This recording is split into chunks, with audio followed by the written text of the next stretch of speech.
Mantan Kepala Badan Intelijen Negara Jenderal Purnawirawan A.M. Hendro Priyono sempat menyeret nama George Soros saat menduga ada aktor asing yang menjadi dalang di balik demo yang terjadi di akhir Agustus 2025.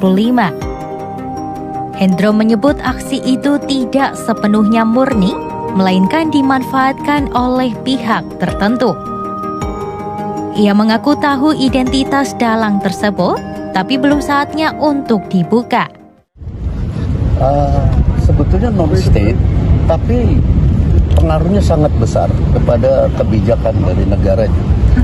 Kebijakannya itu langkah-langkahnya kita baca selalu pas dengan usulan dari non-state itu. Non-state tapi isinya George Soros, istrinya George Tenet, istrinya tadi saya sampaikan siapa lagi, David Rockefeller, Bloomberg. Ya, baca sendirilah, kaum kapitalis begitu. Itu yang usul. Lantas, siapa George Soros?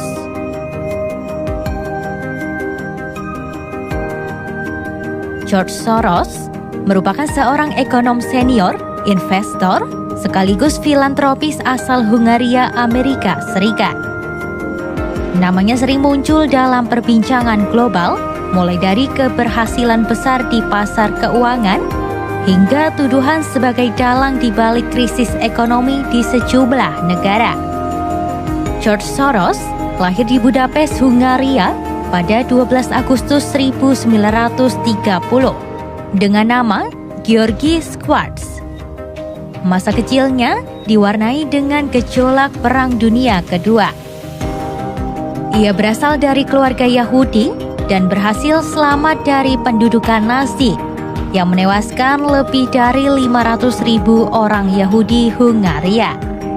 Pada 1947, ia pindah ke London untuk kuliah di London School of Economics sambil bekerja paruh waktu sebagai kuli stasiun kereta dan pelayan klub malam.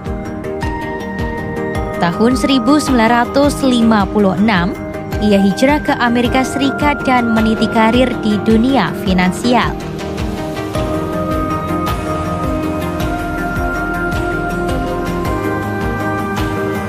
Karir Soros melesat ketika pada 1970, ia mendirikan Soros Fund Management dan Quantum Fund yang membuatnya masuk jajaran investor paling sukses di dunia. Popularitasnya memuncak pada 1992 saat ia meraup keuntungan $1 miliar Amerika Serikat dari spekulasi besar terhadap pound sterling atau setara dengan 14,8 triliun rupiah. Aksi ini membuatnya dijuluki sebagai orang yang menghancurkan Bank of England. Namun tidak semua langkah Soros berhasil. Ia pernah merugi besar pada 1994 akibat salah prediksi nilai tukar yen Jepang. Namanya kembali jadi sorotan saat krisis Asia 1997. Ketika Perdana Menteri Malaysia Mahathir Mohamad menudingnya sebagai biang kejatuhan ringgit, meski faktanya dana Soros ikut merugi miliaran dolar. Baru-baru ini Presiden Amerika Serikat Donald Trump menuding George Soros sebagai dalang kerusuhan di negaranya. Trump bahkan mengancam akan menjerat Soros dan putranya dengan Undang-Undang RICO, aturan federal yang biasanya dipakai untuk menindak kejahatan terorganisir. Selain di pasar keuangan, Soros dikenal lewat filantropinya. Pada 1984, ia mendirikan Open Society Foundations, jaringan yayasan yang kini aktif di lebih dari 70 negara. OSF mendukung program pendidikan, hak asasi manusia, demokrasi hingga transparansi pemerintahan.